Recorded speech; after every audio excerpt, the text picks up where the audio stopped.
So that's Jessica there getting the Carabao. And another thing here in the Philippines, if you have the Carabao or cows, you should also be aware that it might be the grass where they are.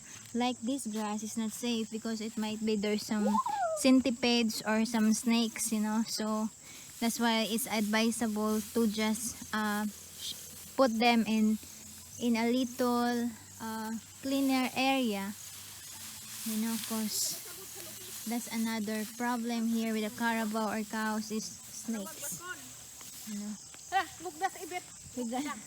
Before there's a neighboring neighboring there that owns a Carabao in the next barangay. Their Carabao died, suddenly died, and they just found out that there's a bite on the foot. So they just figured it out that it's snakes. No. You know.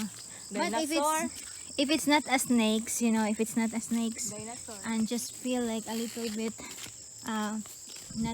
not strength and no strength anymore, usually usually the owner cook it, you know, or sell it with their neighboring. Like here, we can put it here in this panabo here.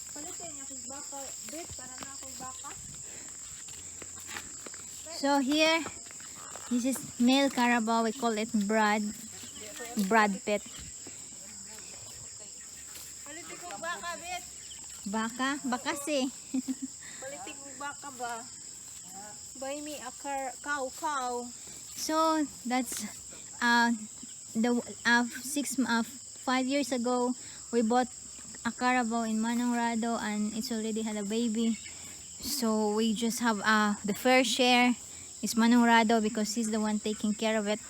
So the next of that is ours. Ako ano sunod? You know, so that's another thing. You just Carabao here is quite expensive.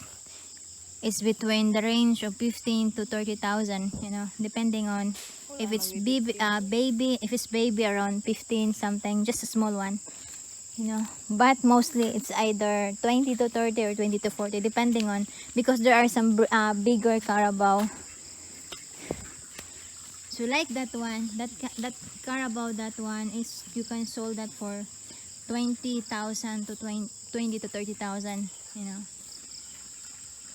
Because Carabao is very useful, because it will be very useful for the farmers to help plowing the farm so that they can plant, you know, and at the same time it's like a treasure to them. Yeah, so again, that's our adventures of Nanay, nanas manong nay oy. Galit sa kog baka ba? Nanas manong. Yeah, so Manong Rado is putting that Carabao here is because there's the two Carabao that in him has a new babies, you know, so he separate that one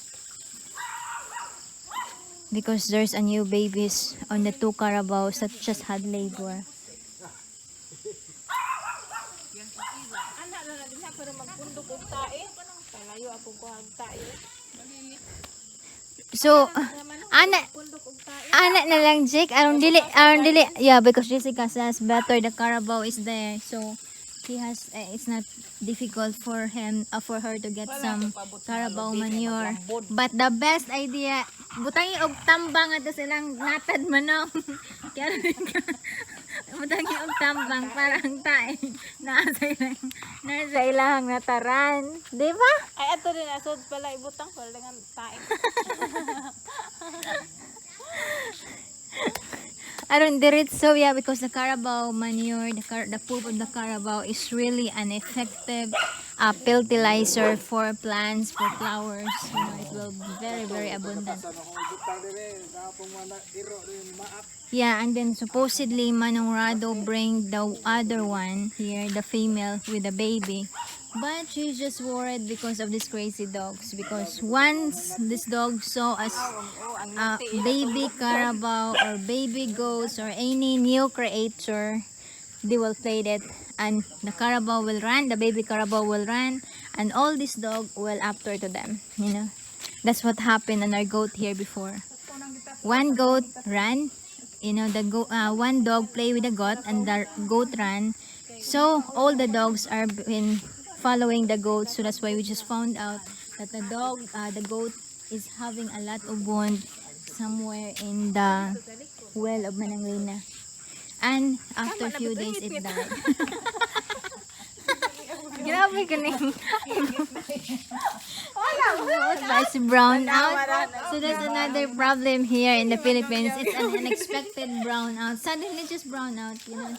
But it will not take long. It will not take longer, maybe an hour or 2 hours brown out. But there are like now, just minute, you know.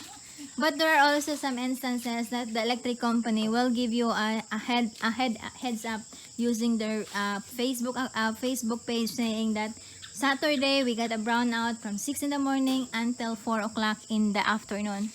So there are there are some cases like that. Di ba nanay na may brownout nga usag adlaw Sabado? Oh, because they having some electrical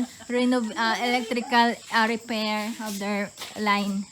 But usually if it's like this brownout, usually it just takes 30 minutes, an hour or 2 hours. Depending on, but if it's raining or there's a typhoon, expected that we got a long brownout because the wire, some electrical wire was been at there's some trees on the way because our electrical wire is from here all the way to the barangays. There are some areas that is in the jungle or in the creek. So once the trees are been falling or lining then to the electrical, then it's automatic there's an brown out here. Yeah, so again, please like, comment, and subscribe. Thank you so much and God bless. Bye bye, stay safe everyone. And as I said, embrace positivity and let's look forward for the change and going back our life into normal. Have a good day. Say bye bye, Jessica. Bye bye. Have a good day and God bless. Bye bye. Bye.